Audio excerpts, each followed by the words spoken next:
Welcome to the Thriving Farmer Podcast. I'm your host, Michael Kilpatrick. Our mission is to inspire, educate, and celebrate sustainable farming. We believe that you can build a profitable, sustainable farm that gives you true farm freedom. Join us as we talk to farmers, innovators, educators, and entrepreneurs to glean their top takeaways in business and life. Hey, Thriving Farmers, Michael Kilpatrick here with another episode of the Thriving Farmer Podcast. And today my guest is Liz Dowd, who is the Director of Farming Operations. She was born in Vermont and grew up working alongside her parents, stacking wood, sifting compost, tending vegetables, and cut flowers. Upon moving to New York City to study photography, they found they loved the culture but missed the dirt and yearned for soil and seeds. This is the Pfieffer Center, where they studied biodynamics, and the New York Open Center, where they dove into urban permaculture. After completing their adult urban farm training program, Liz was offered a co-manager position at the youth farm, where they found themselves energized and inspired by teaching and learning from their cohort and the challenging discussions about food justice that regularly took place. Liz is passionate about working with and for their community, creating an engaging space where their neighbors can find nourishment, relaxation, and a connection to food, farming, and nature. So welcome to the podcast. Thank you so much, Michael. It's a pleasure to meet you, and I'm honored to be here.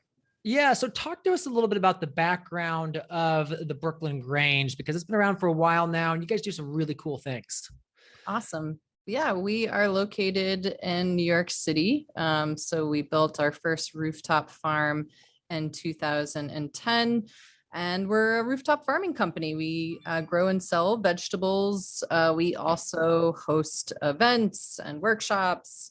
We design, build, and maintain green spaces and urban landscapes all over the city. The farm itself, we are comprised of 3 different rooftops, and it totals a little over 5.5 acres. About 135,000 square foot of that is cultivated. And we produce over 100,000 pounds of food on these rooftops every year. So we're busy up in the sky. On the farms, we host 3 different farmers markets. We have about 250 CSA members. We sell produce through wholesale and to specialty grocers. And about 30% of all of our annual yields go to New Yorkers at no cost. And that's through our equitable food distribution program, where we work with community-based organizations and food sponsors to get culturally relevant and culturally sensitive food to folks in our community. Very cool. Now, talk to us about the beginnings of the Brooklyn Grange, because as I was mentioning before we got on, I shared an elevator with Ben Flanders, who's one of the founders, and we were talking about, he's like, we're putting farms on roofs. And I was like, well, okay.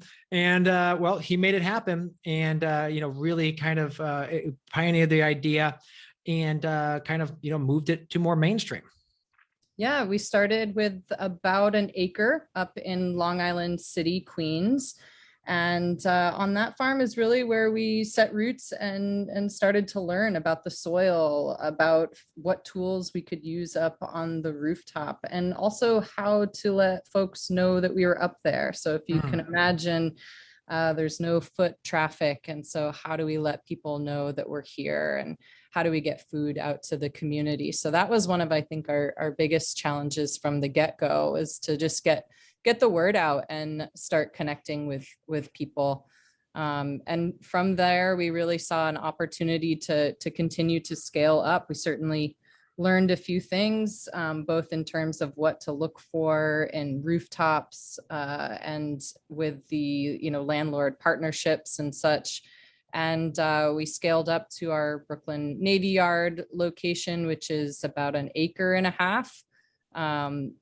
Tweaked the soil a bit again, continually learning about how to, retain some of that moisture. We almost have the opposite problem, where so much of that rainfall just kind of flows right through our soil. So how to capture that and the nutrient has been a learning curve.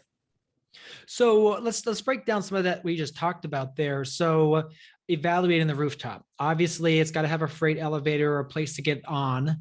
Talk to us a little bit more about kind of like the characteristics you're looking for to like the perfect roof. Sure. So I think just to have as much growing space as possible. So looking for any obstructions, are there large AC units? What growing spaces will we have easy access to? Ensuring that it's a solid roof for sure, making sure that we're dealing with rooftops that we're not going to have any issues with, and that we can really build a strong green roof on top of. Also looking for easy access within the community. So, as I mentioned here in New York City, making sure that is it close to transportation? Are folks able to find a path to the rooftop to get their produce? So location becomes really important there too. And I think that as we're learning, we built our newest farm in 2018 in Sunset Park, and that's our largest project now, over 3 acres. Is just thinking about kind of the economics. How can we scale this up to a level where we are able to operate and maintain the space, grow as much food as possible, and kind of balance how many folks are on our team and the movement of all the food. So it can get complicated. Yeah. Now the soil has to be particular too. I remember you were talking about the water flowing through, and I think you use a lot of, let's say, things like perlite or core or peat to make it really light, right? Because you don't want a super heavy soil on top of the roof. Exactly. We have to be mindful of the weight capacity that is on the rooftop farms. Actually, all of the buildings that we are on top of are over or just about 100 years old, and that's because they used to build them as tanks, really. Mm-hmm.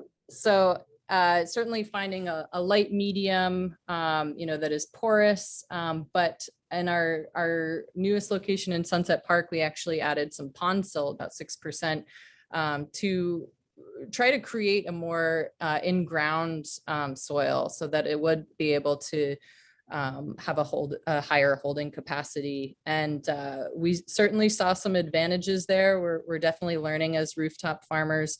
We find more of those in-ground issues like compaction, and finding tools that we can work in this shallow till with that compaction has also been a great learning. Because obviously you want the soil as thin as possible, because you're trucking every bit of that in, and it's expensive and it's heavy, but you also want it deep enough that the plants can have their roots correct and just well formed out. Sure. I think that sometimes can be a bit of a misconception. Our soil depth is about 10 to 12 inches on our farms. But I've also learned that plants really adapt. We can grow most crops up on the roof, and they really work with the elements up there. So we bulk up the soil in some areas, for some crops like our deeper roots, but I'd say that the soil depth is less of an issue than most would think. Okay. All right. So you'd mentioned crops there. Do you guys do a full range of crops? Are there specific crops that you try to avoid? We do a full array. Yeah, we grow all your typical market vegetables, about over 50 different crops.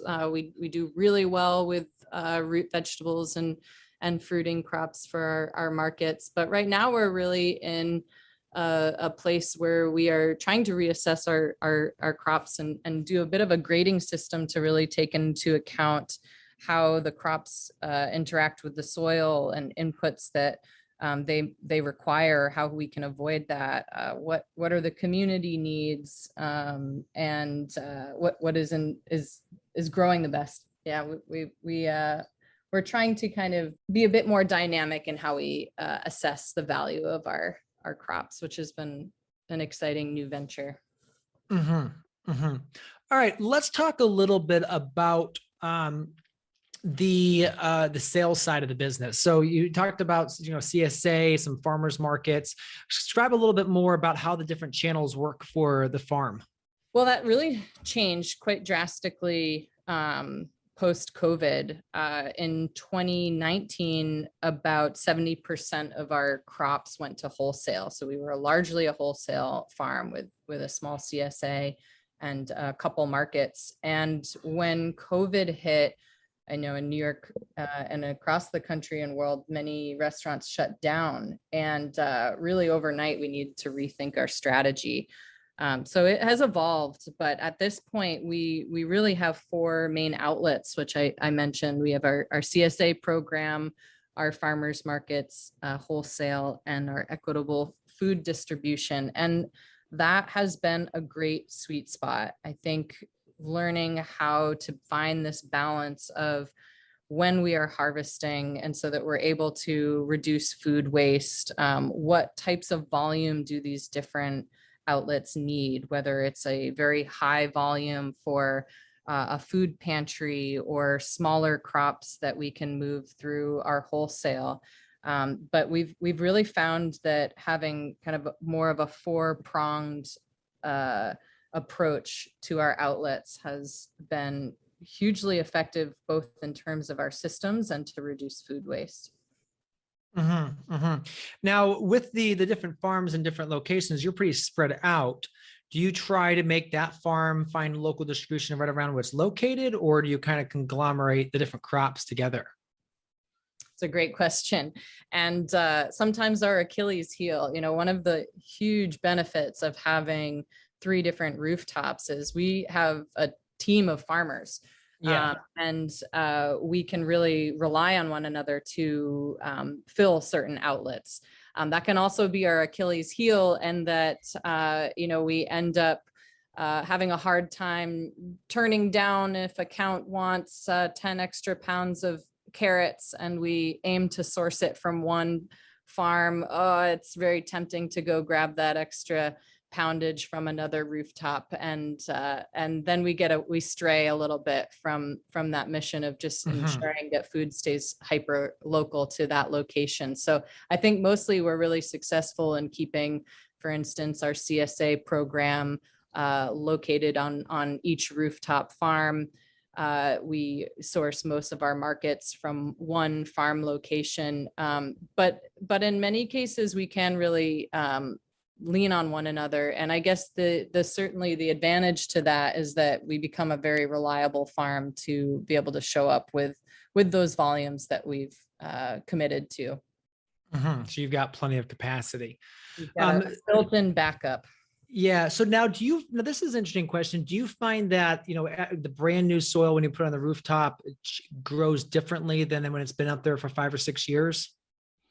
We do. I think mostly what I've learned in our newest location is, so when they're building this soil, really, it's coming in by the truckload. And so they're coming in and making these batches of soil and then distributing it onto the roof. And so you start to find these, ecosystems and also different finely, minorly tweaked blends that over time really need to integrate. So I think that one of the exciting advantages to having a rooftop farm is that you're starting with really essentially zero weed seed bank.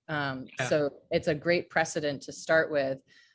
It's important that you create a really disciplined weed management plan from there. But then over time, I think just really watching the soil just need to settle in and integrate is what I've observed. Now, do you guys do any cover cropping up on the top of the roofs, or just adding lots of amendments and compost? We do cover cropping on the shoulder seasons. That really helps, especially with erosion and building biomass.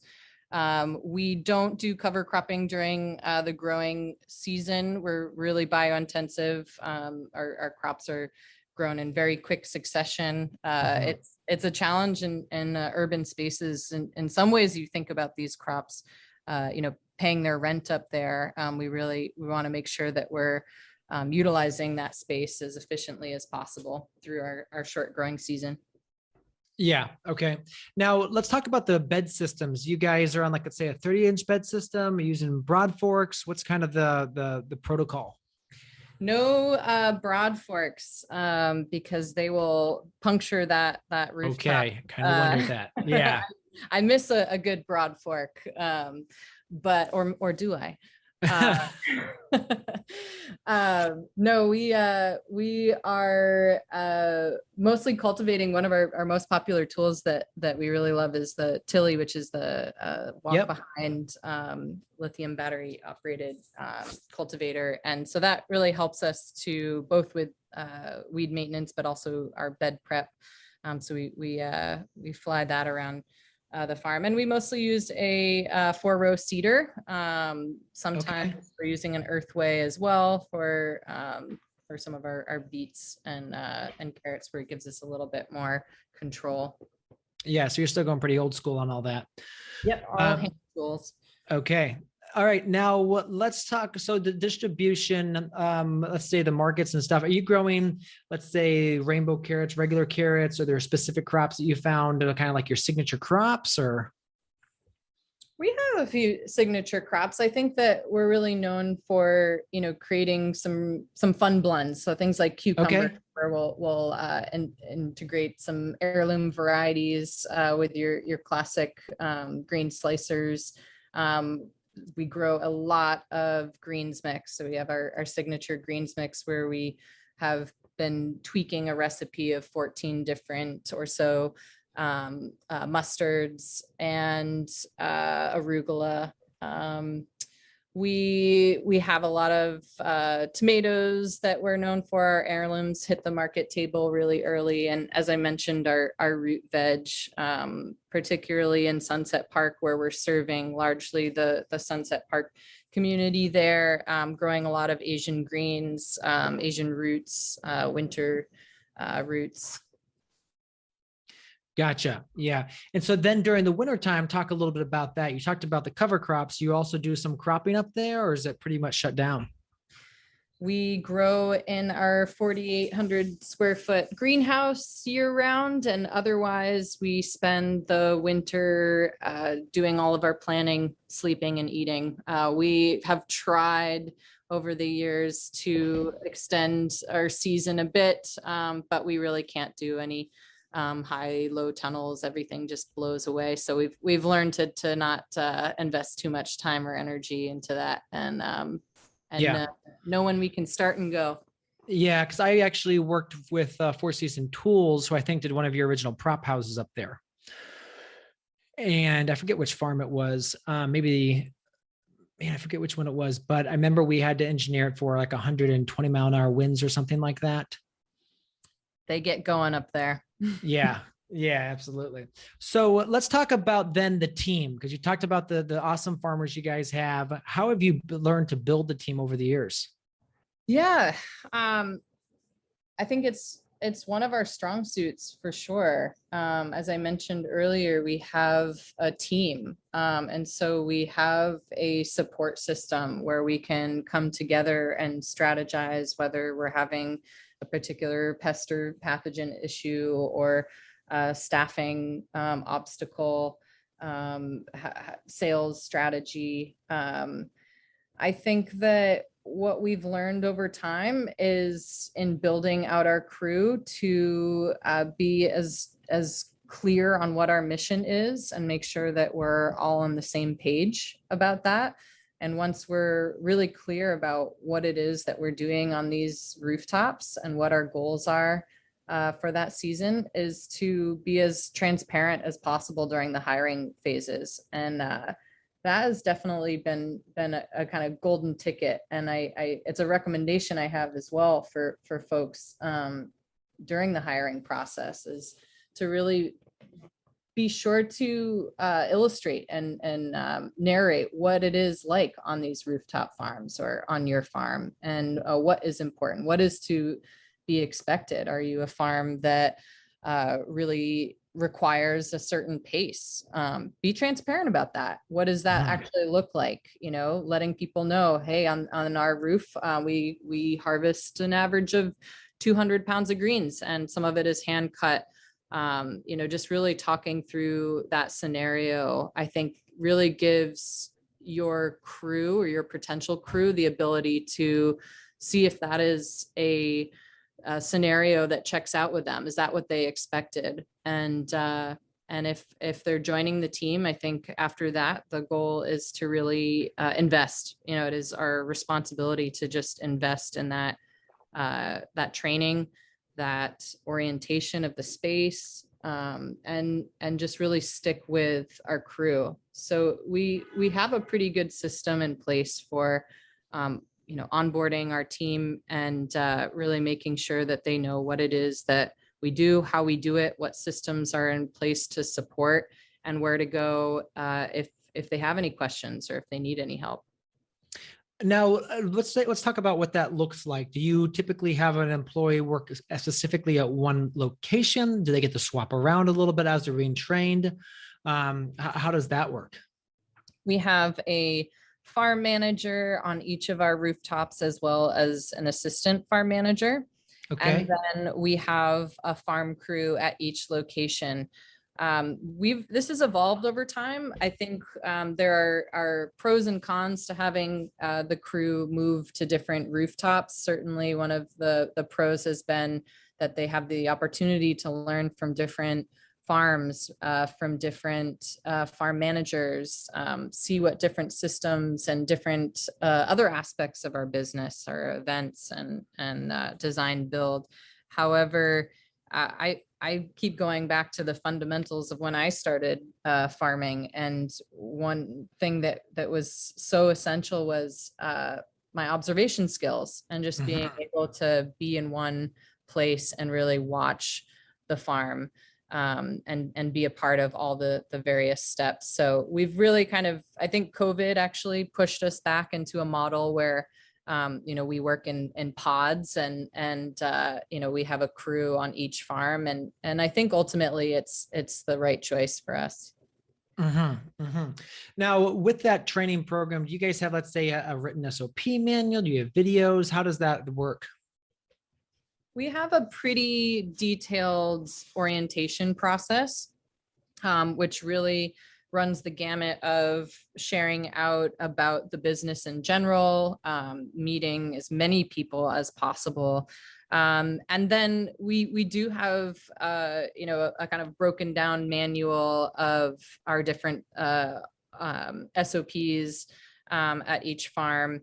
And, somewhat of a Bible to refer back to for particular tools and some resources on different weeds and such. So that is definitely a work in progress and one of those things that always gets added to the winter checklist to keep building on. But having as many resources as possible in as many different ways to accommodate different ways of learning has also been really valuable. Now, let's talk about the business side of the farm. Is who manages all the finances? You have a bookkeeper, and what's that side of the business look like? Yeah, we have a chief financial officer.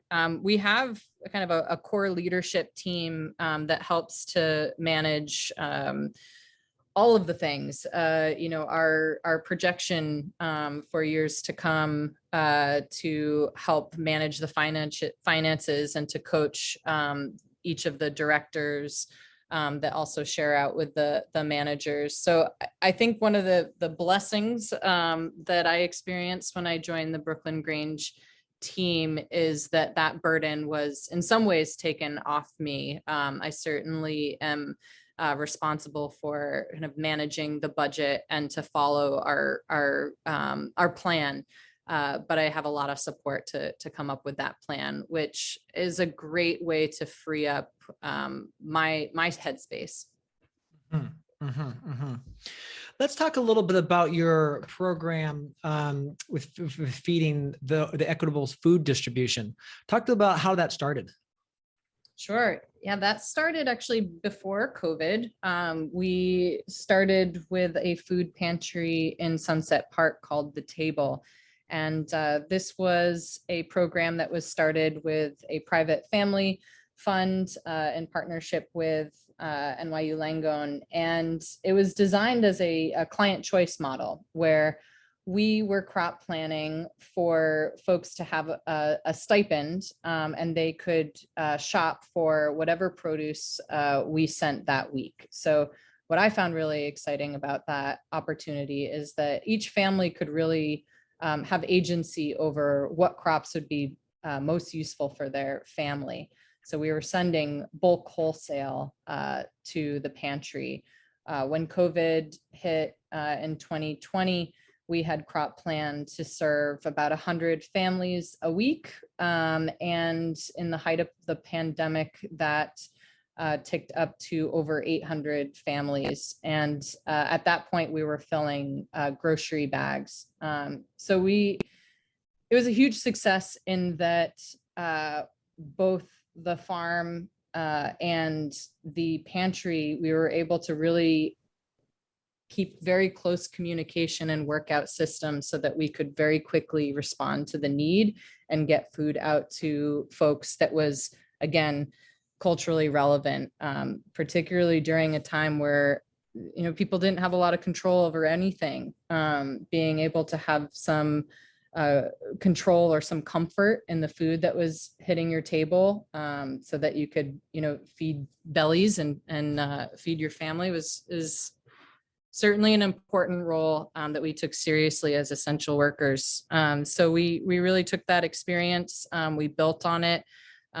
We've worked with several different food sponsors, both corporate donors, businesses, and family funds, private funds, and worked with community-based organizations for them to really direct what food, how it's distributed, when and how. And that is a direction that we're really looking to move in, that we're basing this on a really tight feedback loop where they are sharing out how is the demographic changing, what community is really showing up for this food, and how can we tweak our crop plan to really respond to that.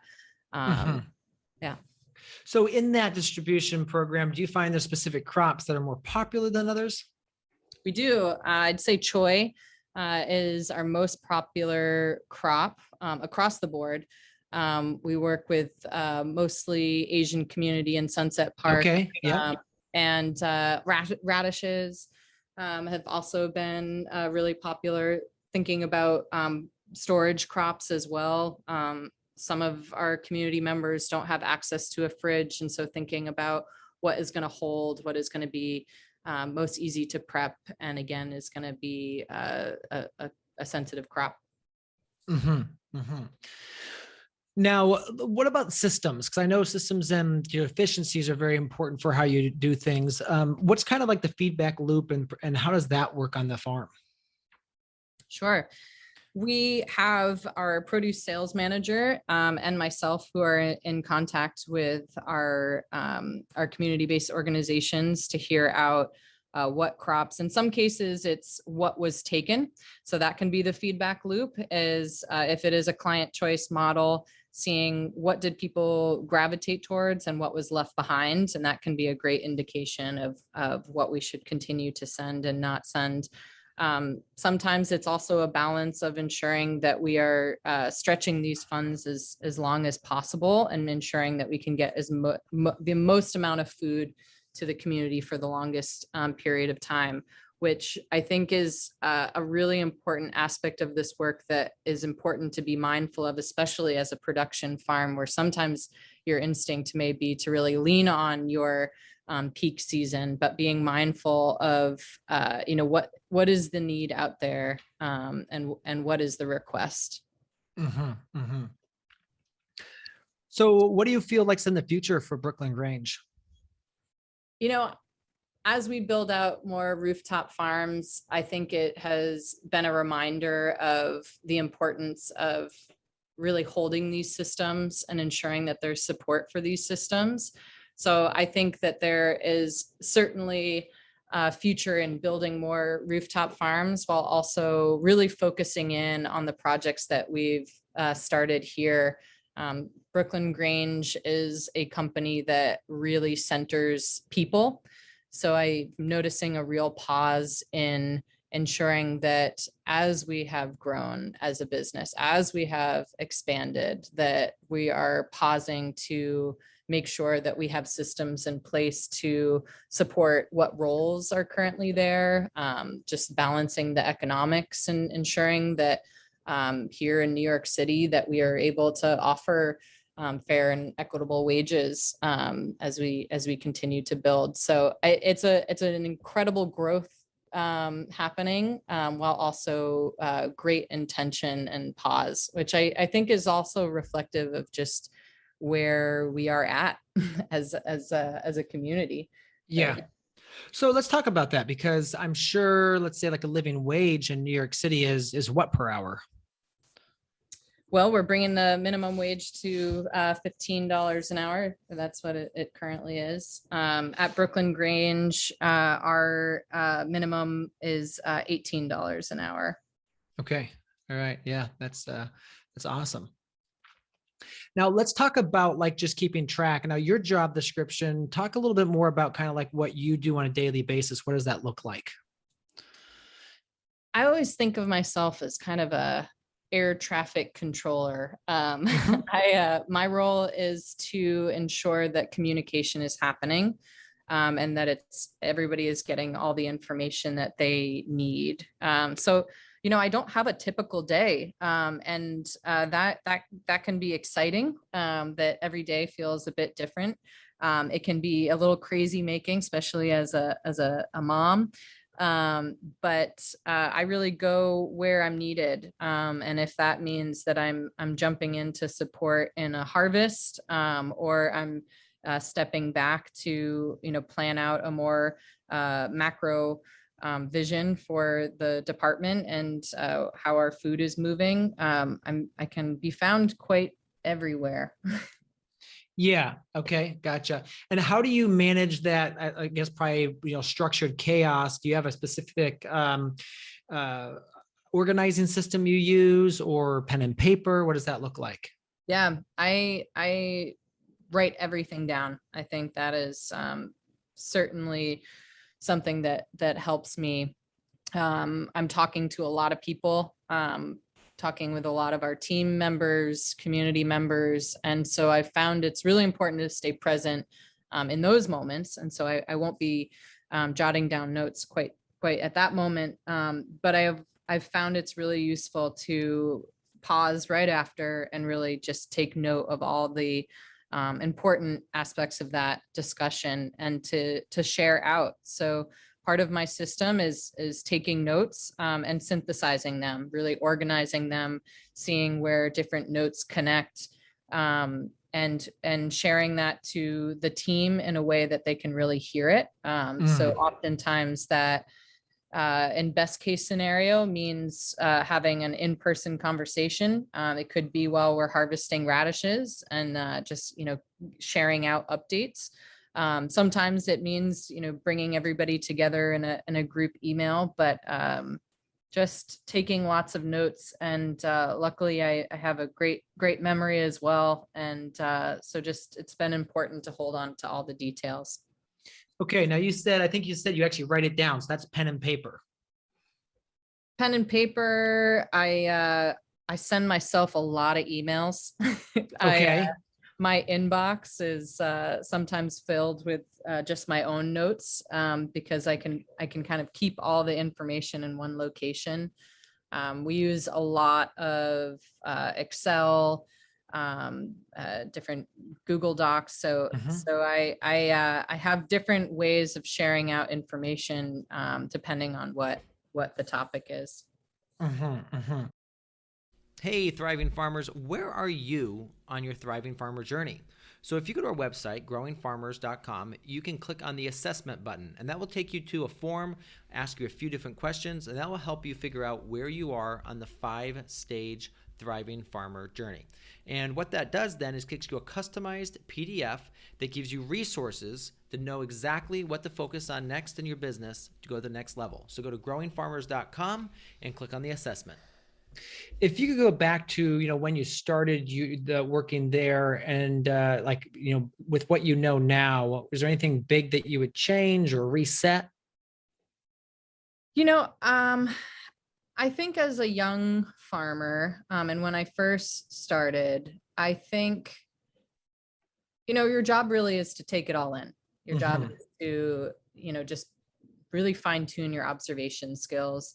I think over time, I've really learned the importance of being really intentional about what you're growing and why, and being critical of that as well. So I think that if I were to share to my younger farmer self, it might be to really, take time with that crop plan, really understand who is receiving this food and why, and does it make sense, and ask those questions. Absolutely. Let's talk about favorite tools. I know you mentioned the Tilly. What are the other tools or like must-haves for your style of farming? Our greens harvester, for sure, has saved us just innumerable. Our business changed when we got the greens harvester, and I mentioned that's a crop that we really rely on. It's kind of old school, but a hori I just keep with me, and that's been helpful for the day-to-day tasks. One of our farmers spray painted them all hot pink, which has been a really smart move to help us find them in the field if they've fallen out of our pockets.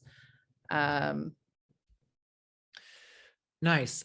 Now, the greens harvester, I'm assuming you're doing baby greens with that, spinach, arugula, lettuce, that sort of thing? That's correct. Yep. Mustard greens. Okay. Very cool. What would you say the biggest mistake that beginning farmers make is? Trying to do too much. I think that in order to be able to learn from your mistakes, it's important to kind of limit what the scope is, so that you're able to take time to process it. And that goes for logging as well. When I first started, we just logged everything. And I found at the end of the season, there was not enough, bandwidth. There was enough time to actually process all that information. And so it's really all for nothing. So I think that really just focusing in, taking your time to do, 1, 2, 3 things really well, and give yourself the space to really learn from that before expanding. Okay. So you would even recommend, if they're working on a bigger farm, really focusing on one area for a while so they get to really learn that, then go to the second area, because they're not on that one area for long enough. They'll just not even learn that much. It could be in terms of like spatially, of the farm. And as a rooftop farmer, we'll use every inch. So I guess I'm more referring to whether it is your CSA program, say you're starting a new project, just stick with that.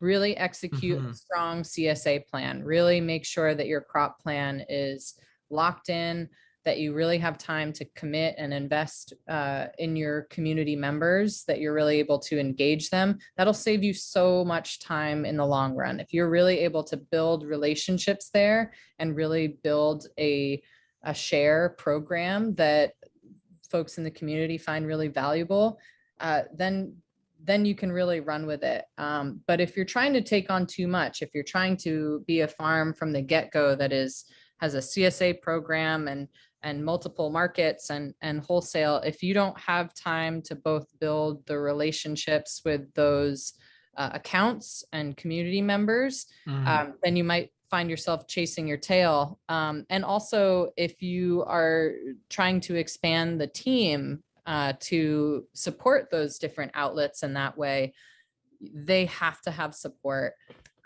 We've made the mistake of, creating too many roles, where we thought that they might help really aid different programs, but with each kind of new role requires, supervision and support, and that takes time and energy and is a new process, and it's important. That's what you owe your team. So I think just starting small, really simplifying. There's so much to be said for streamlining and simplifying your processes. Farming is hard work, trying to, where you can reduce that workload is really important. Okay, so you said something there about streamlining. Now, do you feel sometimes that your crop mix is too big, or you ever try new things and then cutting other things back? Absolutely. Yeah, we maybe a few years ago, we grew 26 different heirloom varieties. And I'm the first to admit that I am guilty of, opening up a seed catalog and just going crazy. And that's kind of the spice of life, right? As farmers, we just love to learn and taste things and grow them. But I think that we've also learned that hinders our ability to really learn from that crop. If you're,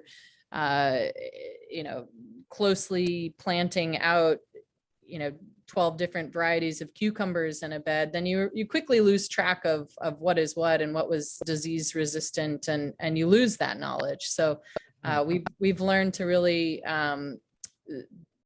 pare down our crop plans, and sometimes it's been fun to give certain farms the opportunity to focus on one variety. So we've done it that way, which has been exciting. But again, just not trying to do too much, allowing yourselves the headspace to learn and take it all in. So let's talk tomatoes. Favorite tomato variety? Oh, favorite tomato variety. It changes day to day. But I think for me this year, I'm going to go with Celebrity. I'm going back to a red slice. Really? Yeah. Okay. The flavor is there. It has been a workhorse. It's been a great crop for us this year. Yeah, we actually had Celebrity. Actually, when we pulled it out, they pulled it out Saturday at the greenhouse. There was still big fruit on it. And I was blown away because that's supposed to be a semi-determinate, and it still was cranking. So do you guys do any of the new girl or early girl? We do not. Nope. We have in the past, but are not currently. It's fallen off. Now, has that been more flavor or has it been more production? I'd say more production.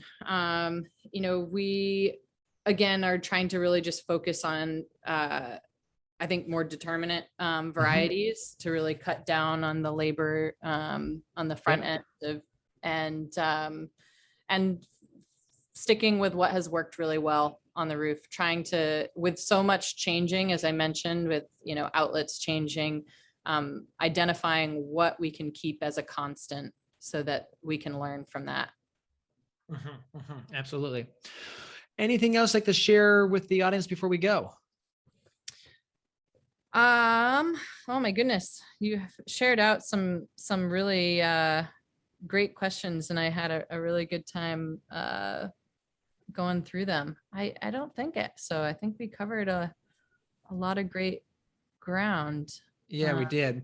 What about heroes or mentors along the way? Yeah, my two favorite that you asked is the hardest thing I've ever done as a farmer, and who are my mentors. In terms of mentors, I guess I had a few. One, firstly, my dad. He's certainly the hardest worker that I know, and he really taught me to take pride in my work, and also how to show up for people. And I think I was able to retain some more resourceful skills and being frugal, which have come in handy as a farmer. Maybe the less obvious mentor, and I enjoyed thinking on this, was actually a manager of mine at a restaurant. I spent about 15 years working in the restaurant industry, and it certainly made me the farmer that I am today. And I really wasn't fond of this woman at all. I worked at Balthazar. It's this very big CNB scene restaurant in Manhattan that was really kind of chronically busy. And she was very demanding and seemed like she had quite unrealistic expectations of everyone, and had eyes everywhere. She really knew what was going on in every corner. And I was just recalling one really busy night, and I was serving somebody who was making me nervous. They were probably someone very important at that moment. And I took their order, and I ran over to the station to type in that order. And she just was right there and said, "Stop." I said, "Oh, I will. I just got to put in this order." And she said, "Nope. What you're going to do right now is you're going to go bring these drinks to table 24. Then you're going to drop a check on table 22. Then you're going to run a check on this table here, and you're going to clear this table on your way back. And then you're going to put in the order." And, I didn't appreciate it at the time. But I really quickly learned that it was important to be coachable. And what she really taught me is how to be hyper efficient. And that's really served me as a farmer, just really being able to handle pressure, being able to slow down so that you can craft a plan. And oftentimes right in front of you is the opportunity to get a half a dozen things done in one swoop. That has been a great lesson and something that I carry with me to the field.